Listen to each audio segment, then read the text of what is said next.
Shalom jemaat Tuhan, pada saat ini kita ingin belajar dari satu bagian firman Tuhan, yaitu di dalam kitab Lukas 10 ayat 25 sampai 37.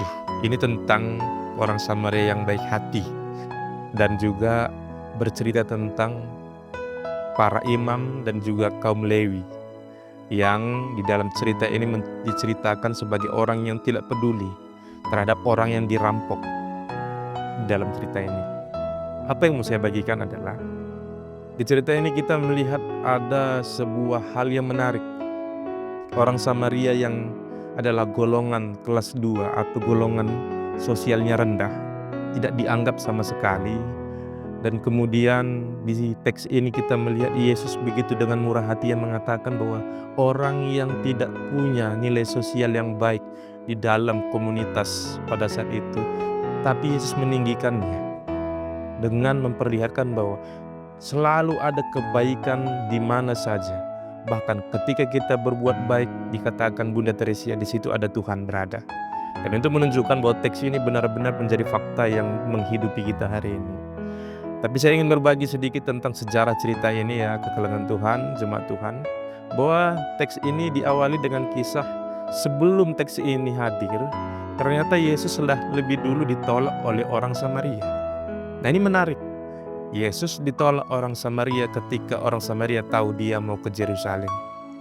Dan di teks ini, Yesus tiba-tiba mengatakan orang Samaria itu murah hati dengan mengucilkan pertanyaan dan juga identitas kelompok orang Lewi dan juga orang para imam. Dan ini menarik, kenapa? Ini bercerita tentang perjalanan seorang yang mau berangkat dari Yerusalem ke Yeriko. Dan mereka bersama-sama ingin ke Bait Allah. Namun di perjalanan itu mereka menemukan orang yang sedang dirampok dan hampir mati atau setengah mati. Setengah mati kita bisa ibaratkan itu tidak bergerak seperti orang pingsan. Jadi di momen ini orang Lewi dan para imam melewati begitu saja. Yang menjadi pertanyaan adalah kenapa mereka melewati mereka? Sedangkan mereka adalah orang-orang yang bekerja di Bait Allah, melayani di Bait Allah. Nah ini cukup menarik untuk kita sama-sama bahas. Kenapa? Orang yang telah tergeletak hampir mati dibiarkan oleh seorang orang yang hidupnya penuh dengan pelayanan bagi Bait Allah.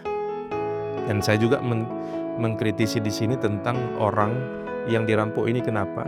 Perjalanan dari Yerusalem ke Yeriko atau sebaliknya itu adalah perjalanan namanya jalur darah, di mana memang banyak perampok, banyak penyamun, gak bisa datang sendiri-sendiri, berjalan sendiri-sendiri, tapi orang ini berjalan sendiri.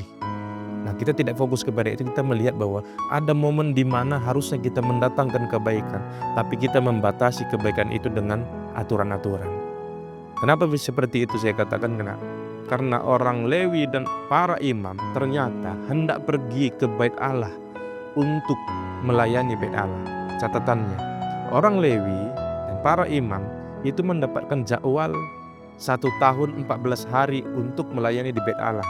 Dan dalam 1 tahun mereka menunggu momen ini supaya bisa melayani di Bait Allah. Tapi dengan satu syarat, mereka dalam tradisinya tidak boleh menyentuh mayat. Karena ketika mereka menyentuh mayat, mereka akan najis dan tidak bisa melayani di Bait Allah. Sehingga ketika mereka melewati jalur dari Yeriko ke Yerusalem atau sebaliknya, mereka berjumpa dengan orang yang dirampok dan dipukuli hampir mati ini, setengah mati. Bisa saja mereka tadi harusnya menyentuh mereka untuk melihat apakah mereka masih hidup, apakah orang ini masih hidup. Tapi ternyata tidak. Kenapa?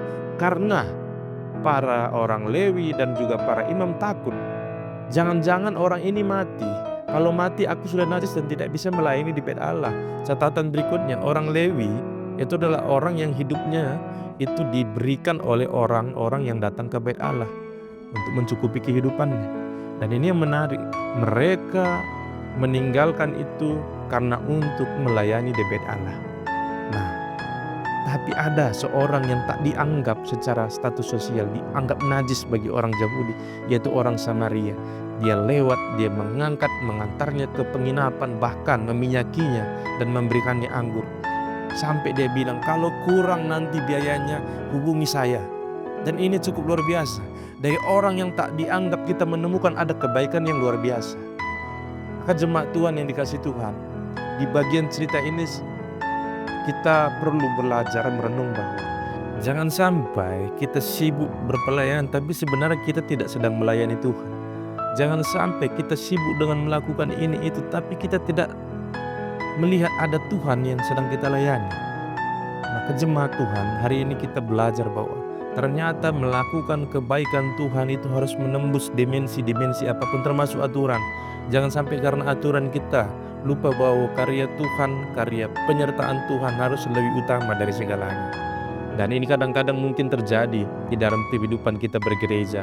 Sedikit-sedikit kita melihat aturan-aturan tapi kita lupa fakta yang memang harus dinyatakan bagi orang yang sedang membutuhkan itu lebih penting.